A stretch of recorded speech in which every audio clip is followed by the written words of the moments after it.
প্রায় 11:15টায় হযরত শাহজালাল আন্তর্জাতিক বিমানবন্দরের একটি সিসিটিভি ফুটেজে দেখা যায় সাবেক আইজিপি দুর্নীতির দায়ে অভিযুক্ত বেনজির আহমেদ সিঙ্গাপুর এয়ারলাইন্সের একটি ফ্লাইটে ওঠার জন্য শেষ সিকিউরিটি চেকের জন্য সামনের দিকে এগিয়ে যাচ্ছেন। যে লোকগুলো এই কয়দিন আগে বাংলাদেশের অনেকের নিকট সবচেয়ে আকর্ষণীয় ব্যক্তিত্ব ছিল, কামনার বস্তু ছিলেন এবং অনেকে যাদেরকে কাছে পেতে চাইতেন আত্মীয় হিসেবে, বন্ধু হিসেবে অথবা মেহমান হিসেবে। তো সেই মানুষগুলোর মধ্যে যেমন ধরুন সাবেক সেনাপ্রধান জেনারেল আজিজ, কিংবা ধরুন সাবেক আইজি জনাব বেনজির। আলোচিত বেনজির আহমেদ তিনি দেশ থেকে পালিয়েছেন, আমরা ইতিমধ্যে জানতাম, কিন্তু এবার তার সিসিটিভি ফুটেজ ফাঁস হয়েছে। তিনি আসলেও যখন তার দুদকে হাজিরা দেওয়ার কথা ছিল তিনি দেশ থেকে পালিয়েছেন। বিমানবন্দরকে সিসিটিভি ফুটেজ আমরা দেখব। পাশাপাশি বেনজির এবং আসাদুজ্জামান মিয়ার দুর্নীতি নিয়ে আরও চাঞ্চল্যকর কিছু নতুন আলোচনা করেছেন গোলাম মাওলা রনি, তার আলোচনা শুনব। আসসালামু আলাইকুম রাহমাতুল্লাহি ওয়া বারাকাতুহু। সম্মানিত দর্শক, সাম্প্রতিক বাংলাদেশে যাদেরকে নিয়ে খুব ধারাবাহিকভাবে বিতর্ক হচ্ছে এবং যে লোকগুলো এই কয়দিন আগে বাংলাদেশের অনেকের নিকট সবচেয়ে আকর্ষণীয় ব্যক্তিত্ব ছিল, কামনার বস্তু ছিলেন এবং অনেকে যাদেরকে কাছে পেতে চাইতেন আত্মীয় হিসেবে, বন্ধু হিসেবে অথবা মেহমান হিসেবে। তো সেই মানুষগুলোর মধ্যে যেমন ধরুন সাবেক সেনাপ্রধান জেনারেল আজিজ, কিংবা ধরুন সাবেক আইজি জনাব বেনজির, কিংবা মেট্রোপলিটন পুলিশ কমিশনার আসাদুজ্জামান মিয়া সাবেক। এরপর ধরুন এই যে পিএসসির যে ড্রাইভার আবেদ মিয়া অথবা মতিউর, মানে জাতীয় রাজস্ব বোর্ডের সদস্য মতিউর। এরকম অনেকগুলো মানুষ আমাদের এই সমাজে এই মুহূর্তে খুব বিতর্কিত হয়ে পড়েছেন, যাদের সংখ্যা কম করে হলো 100 এবং এদের সাথে সম্পৃক্ত আরও প্রায় 1000 খানেক লোক বলতে গেলে এই মুহূর্তে বিপদ এবং বিপত্তিতে রয়েছে। তো সেই বিষয়গুলো আলাপ আলোচনা না করে এই মানুষগুলোর যে উত্থান এবং এই মানুষগুলোর যে পতন, আজকের যে অবস্থা, সেই অবস্থাতে আমাদের সমাজের জন্য কি ধরনের বার্তা আছে এবং এই মানুষগুলোর পরিণতি সম্পর্কে ইতিহাসে কি বলা আছে এবং এরা এখন এই বর্তমান জমানাতে কেমন আছেন, সেই বিষয়গুলো খুব সংক্ষেপে বলার চেষ্টা করব। আমাদের এই সমাজটিতে আজ থেকে ধরুন বেশি না 30-40 বছর আগেও মন্দ মানুষদেরকে ঘৃণা করা হতো, যারা ঘুষ খেতেন, দুর্নীতি করতেন, জেনা এবং ব্যভিচারে যারা লিপ্ত ছিলেন, মদ্যপান করতেন, জুয়া খেলতেন, এমনকি উগ্র আচরণ করতেন, ভালো আচরণ করতেন না, এমনকি অশালীন পোশাক পরতেন। আমি 82-83 সনের কথা বলি, এর আগে নয়।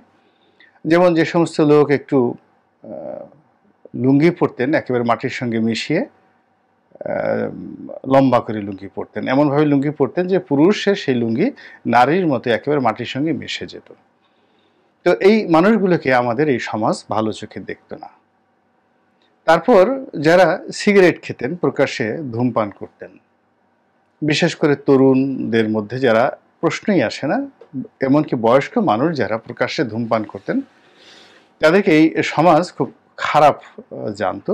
সাধারণত দরিদ্র মানুষ বা যাকে বলা হয় খুব বড় জমিদার প্রকৃতির কিছু একটা হলে তারা হুক্কা টানতেন, গুড়গুড়ি টানতেন, এটি আমাদের এই সমাজ মেনে নিত। কিন্তু বিড়ি খাওয়া, সিগারেট খাওয়া, এই জিনিসটি 80-র দশকে 81-82 সনে বাংলাদেশে সে যেই খাক না কেন, হুজুর খাক, পীর খাক, মুর্শেদ খাক, এটা মানা যেত না। কিন্তু বয়স্ক দাদা তিনি হুক্কা খাচ্ছেন, গ্রামের কৃষক হুক্কা খাচ্ছেন, তারপর কলকে টান দিচ্ছেন, কলকে আছে সেই কলকেতে টান দিচ্ছেন, এই সমস্ত লোকদেরকে সমাজ মেনে নিত। আর যারা পাগল ফকির টাইপের, তারা গাঁজা খেত ওই কলকিতে করে, সবাই জানতেন এবং তারা সমাজ থেকে বিচ্ছিন্ন ছিলেন এবং তারা ওই আমলের যারা গাঁজাখোর ছিলেন তারা কোনো অবস্থাতেই সমাজের জন্য ক্ষতিকর ছিলেন না। নিভৃত গ্রামের এক অঞ্চলে একাকী বসবাস করতেন, তারপর ওই গাঁজা খেতেন, ভাং খেতেন এবং সারাদিন ঘুমাতেন, সারা রাত গাঁজা খেতেন। এবং আমরা মাঝে মধ্যে তাদেরকে, বাচ্চা যারা ছিলাম তারা দেখতে যেতাম যে আসলে সে করে কি। তো এখন আমাদের এই সমাজে আগের সেই দিন আর নেই। এখন যে যত অপরাধ করতে পারে তার আকর্ষণ তত বাড়ে, রয়্যাল বেঙ্গল টাইগারের মতো তার আকর্ষণ হয়ে যায়। এবং এই সমাজে এই মন্দ লোকগুলোকে মাথায় নেওয়ার জন্য, তাদেরকে বুকে জড়িয়ে ধরার জন্য, তাদের সুগন্ধ সারা শরীরে, ঠিক সুগন্ধ তো নয়, দুর্গন্ধ সারা শরীরে মাখার জন্য হাজার হাজার মানুষ নিষ্পিস করতে থাকে। যেমন ধরুন, যাদের বদনামে এসেছে তাদের কি স্ত্রী নেই? তাদের স্ত্রী আছে এবং বিয়ে বহির্ভূত অনেকগুলো সম্পর্ক হয়তো এদের আছে। এখন সেই সম্পর্ক কি নারীর সাথে না পুরুষের সাথে, ওই বিতর্কে যাব না, কিন্তু এদের অনেকের বিরুদ্ধে, সবার বিরুদ্ধে নয়, অনেকের বিরুদ্ধে ঠিক মাল্টি রিলেশন, সেক্সুয়াল রিলেশন, এই যে যেটিকে আমরা পারভার্সন বলি, বিকৃত রুচি বলি, এরকম অভিযোগ অনেকের বিরুদ্ধে কিন্তু আছে।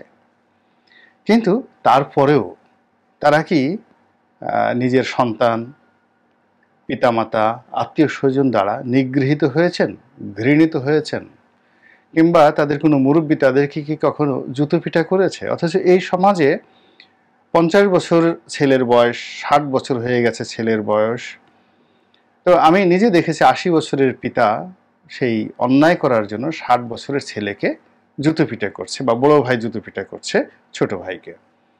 এই ধরনের একটা পারিবারিক বন্ধন, শাসন আমাদের এই সমাজে ছিল, যেটি এখন উল্টো হয়ে গেছে। এখন যারা অপকর্ম করছে তারাই মূলত সমাজকে নিয়ন্ত্রণ করছে। তো এখন যে নামগুলোর কথা বললাম, সেই নামগুলোর পরিবার ছিল, বন্ধুবান্ধব ছিল, আত্মীয় ছিল, স্বজন ছিল, শুভানুধ্যায়ী ছিল, এবং তারা সাদি। তো তার বিখ্যাত দুটো বই আছে, গুলিস্তান এবং আরেকটা বই আছে। তো সেই গুলিস্তান নামক যে বইটি রয়েছে, সেই বইতে এই কাহিনীটি শেখ সাদি ও গুলিস্তান এবং বোস্তান, এখন বয়স হয়ে গেছে, এ কারণে অনেক সময় স্মৃতি আগের মতো থাকে না। আর আমি আসলে কোনো স্ক্রিপ্ট দেখে বলি না, বা এই টকশো করার আগে বা ভিডিও করার আগে আমার কোনো প্রস্তুতি থাকে না। আল্লাহ রাব্বুল আলামিন এই মস্তিষ্কের মধ্যে যা দিয়েছেন, আমি শুধু ক্যামেরা অন করি আর বলে যাই, এবং এটার কোনো এডিটও লাগে না। সামনে পিছনে টান দিয়ে জাস্ট সমান করে দিলে হয়, এক নাগারে আমি এভাবে বলতে থাকি। আল্লাহ আমাকে এই হেকমতটি দান করেছেন। তো গুলিস্তান এবং বোস্তান দুটো বিখ্যাত বই ওনার, এবং এ দুটো বইয়ের মর্যাদা এত উচ্চ পর্যায়ে যে এ দুটো বইকে বলা হয় গুলিস্তান শরীফ, বোস্তান শরীফ। যেমন মসনবী শরীফ জালালউদ্দিন রুমির, শরীফ মানে শ্রেষ্ঠতর, আভিজাত্য রয়েছে যার মধ্যে। তো এই গুলিস্তানে তিনি একটি গল্প বলেছেন। গল্পটা হলো, রাস্তায় যাচ্ছেন কয়েকজন অলি আল্লাহ, একটা রাস্তা পার হচ্ছেন, সরু একটি রাস্তা, পাহাড়ের মধ্য দিয়ে একজন একজন করে যাওয়া সম্ভব। তো 10-12 জনের বা 20-25 জনের এরকম একটি লাইন, একটা গ্রুপ। তো সেখানে সবাই অলি আল্লাহ, যারা আল্লাহর পথে বের হয়েছেন, সফরে বের হয়েছেন, এবং পাহাড়ি পথ দিয়ে যাচ্ছেন, এবং একটি সরু পাহাড়ি পথের মধ্যে তারা যাচ্ছিলেন। এমন সময় যিনি অগ্রভাগে ছিলেন, তিনি ঠিক নাক ছিটকে ফিরে আসলেন। এর কারণ হলো, ওই যে সরু পথের উপর দিয়ে মনুষ্য বিষ্ঠা, দুর্গন্ধ, বিশ্রী, কিড়া পড়া, একদম কিড়া পড়া, সে গিজ গিজ গিজ গিজ করতেছে কিড়া, সেই রকম মনুষ্য বিষ্ঠা ছড়িয়ে আছে। তো ওটা দেখতে এত বিশ্রী, ওটার গন্ধ এত বিশ্রী যে সেই আলেম আর তার সামনে অগ্রসর না হয়ে তিনি পিছনে ফিরে আসলেন নাক ছিটকে। তো সবাই জিজ্ঞেস করলো কি হলো, সবাই মনে করলো হয়তো মারাত্মক কিছু হতে পারে। তো তিনি বললেন যে এরকমভাবে পথের মাঝে কেউ মল ত্যাগ করে আছে, এবং মলটা পচে গেছে, দুর্গন্ধ বেরোচ্ছে, মানে পচা মল, ক্রিয়া পড়ে যেখানে, সেটার যে দুর্গন্ধ, আর যখন মানুষ সাথে সাথে ত্যাগ করে, এই দুয়ের মধ্যে কিছুটা পার্থক্য আছে। আপনারা যারা গ্রাম বাংলার, তারা এই জিনিসগুলো জানেন। শুনতে খুব খারাপ লাগছে, বলতেও খুব খারাপ লাগছে, কিন্তু এটাই সত্য। তো শেখ সাদি রহমতুল্লাহ আলাইহি ঠিক এইভাবেই বলেছেন। তো শায়েকদের মধ্যে যিনি প্রধান শায়ক হুজুর, তিনি এগিয়ে গেলেন এবং তিনি এগিয়ে গিয়ে সেই মলগুলোকে, মনুষ্য মলগুলোকে নিজের পাগড়ি দ্বারা তিনি ঢেকে দিলেন এবং ঢেকে দিয়ে তিনি চিৎকার করে কাঁদতে কাঁদতে ফিরে এলেন। তো সঙ্গী সাথীরা তারা সবাই বেলায়েত আছে, তাদের সবারই মারেফত আছে, কিন্তু হুজুরের যিনি প্রধান শায়ক তার মারেফতটা তারা বুঝতে পারলো না। তারা জিজ্ঞাসা করলো, হুজুর আপনি নিজের পাগড়ি দিয়ে এই মল কেন ঢাকলেন আর কেন কাঁদলেন বা কাঁদছেন? তখন সেই শায়ক বললেন যে আমি যখন সেই মলের কাছে যাচ্ছি তখন মল চিৎকার করে আমাকে বলছিল যে দেখো, এই একদিন বা 2 দিন আগে আমি ছিলাম পৃথিবীর মানুষের কাছে সবচেয়ে আকর্ষণীয় একটি বস্তু। তো সেই আকর্ষণীয় বস্তু এবং মানুষের খাবার টেবিলে আমি যে অবস্থায় ছিলাম, আমাকে দেখলে সব মানুষ হুমড়ি খেয়ে পড়তো আমাকে খাওয়ার জন্য, গলদ করার জন্য। সেই আমি মানুষের সংস্পর্শে এসে মাত্র 4-5 ঘন্টা থেকেছি মানুষের পেটের মধ্যে, দেখো আমার হাল কি হয়ে গেছে। এ কথা মানুষ মাওলা আমাকে বলছিল। এটা আধ্যাত্মিক একটা কথা এবং এটা মারেফতের একটা কথা, এই জন্য আমি কাঁদছি। এখন বোঝার চেষ্টা করেন যে মানুষের সোহবত এবং মানুষের সংস্পর্শ কত খারাপ হতে পারে, যে খারাপ সংস্পর্শের কারণে কারো সংস্পর্শে, কারো সোহবতে এই যে মানুষগুলো যারা আজ সমাজে নিন্দিত এবং ঘৃণিত, তারা তো একসময় এমন ছিলেন না। তারা কেন এমন হলেন, কোন প্রেক্ষাপটে, কার সঙ্গে মিশে, কোন লোভে, কোন লালসায় তারা এই অবস্থাতে পৌঁছে গেলেন, আর তাদের অবস্থা এখন কেমন হয়ে গেছে? তাদের অবস্থা কি এখন ওই মাওলানা জালালউদ্দিন রুমির যে কবিতা, শেখ সাদী রহমতুল্লাহ আলাইয়ের যে গুলিস্তান শরীফে বর্ণিত সেই যে কাহিনী, সেই কাহিনীর সেই যে মনুষ্য বিষ্ঠা, তার সঙ্গে কি আপনি এরকম পচে যাওয়া মানুষদের তুলনা করতে পারেন? না তুলনা করবেন? না কি করবেন? এই জিনিসগুলো আমরা যারা সমাজে আছি, এখনো পর্যন্ত যারা দোলাচলে আছি, হতাশ হয়ে আছি যে মন্দ কাজ করবে কি করব না, এত মানুষ মন্দ কাজ করে এত কিছু করে ফেললো, বাড়ি গাড়ি এত কোনো কিছু, আর আমার তো কিছুই হলো না। তারা এদের পরিণতি দেখুন এবং একবার চিন্তা করুন যে এই পরিণতিতে আপনিও পড়তে পারতেন। আল্লাহ আপনার প্রতি কতটা রহম করেছেন, কতটা দয়া করেছেন। দ্বিতীয়ত, এই যে এই মানুষগুলোর সঙ্গে আপনি কি এখন দহরম মহরম করতে রাজি আছেন কিনা, অথবা এদের কোনো সহায় সম্পত্তি আপনাকে যদি বিনামূল্যে দিয়ে দেওয়া হয়, বেনজির যদি বলে আমি আপনাকে 100 বিঘা জমি দেবো, মতিউর যদি বলে 100 কোটি টাকা দেবো, আপনি কি নেবেন?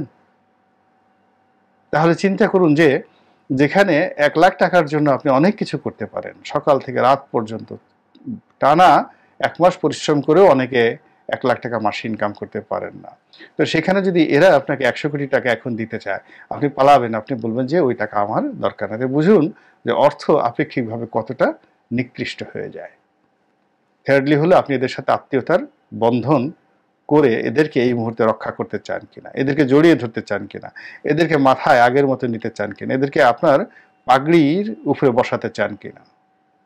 তাই যদি না হয় তাহলে দোয়া করুন আমার জন্য আর আপনার নিজের জন্য। সাবেক আইজিপি দুর্নীতি দায়ে অভিযুক্ত বেনজির আহমেদ সিঙ্গাপুর এয়ারলাইন্সের একটি ফ্লাইটে ওঠার জন্য শেষ সিকিউরিটি চেকের জন্য সামনের দিকে এগিয়ে যাচ্ছেন। তার পরনে ছিল সোনালী রঙের একটি হাফ শার্ট এবং অ্যাশ কালারের প্যান্ট এবং কালো পাদুকা পরা। পালানোর সময় বেনজির আহমেদের সাথে তার পরিবারের কেউ ছিল না। তাতে ধারণা করা যায় তার স্ত্রী সন্তানদের আগেই তিনি দেশের বাইরে পাঠিয়ে দেন।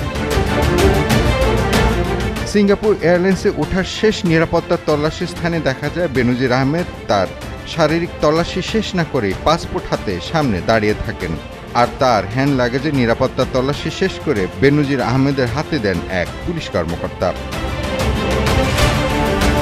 কিছু সময় দাঁড়িয়ে থাকার পর দুর্নীতির দায়ে অভিযুক্ত সাবেক র্যাব, ডিএমপি ও পুলিশ প্রধানকে শেষবারের মতো 4 মে 2024 রাত 23:44 15 সেকেন্ডে শেষবার মতো দেখা যায়। পরবর্তীতে বেনজির আহমেদ সিঙ্গাপুর এয়ারলাইন্সের একটি ফ্লাইটে সিঙ্গাপুরের উদ্দেশ্যে ঢাকা ত্যাগ করেন। এর আগে গত 31 মার্চ বেনজিরের ঘরে আলাউদ্দিনের চেরাগ শিরোনামে তার বিরুদ্ধে দুর্নীতির মাধ্যমে হাজার কোটি টাকা সম্পদ অর্জনের একটি প্রতিবেদন প্রকাশ করে একটি গণমাধ্যম।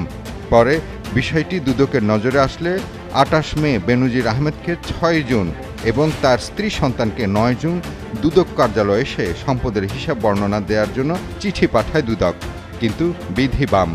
বিষয়টি আঁচ করতে পেরে দুদককে চিঠি পাঠানোর 24 দিন আগে বেনজির নিজে এবং তারও আগে তার স্ত্রী সন্তানকে বাংলাদেশ থেকে পাঠিয়ে দেয় অন্য কোনো দেশে। তবে মানুষের কৌতূহল ছিল কোথায়, কখন, কিভাবে বেনজির যায় বা গেছে। এই সিসিটিভি ফুটেজে নিশ্চিত হওয়া যায় যে বেনজির দেশের প্রশাসন এবং দুদককে বৃদ্ধাঙ্গুলি দেখিয়ে একরকম সবার সামনে দিয়েই দেশ ছেড়ে পালিয়ে সিঙ্গাপুরের উদ্দেশ্যে রওনা দেয়।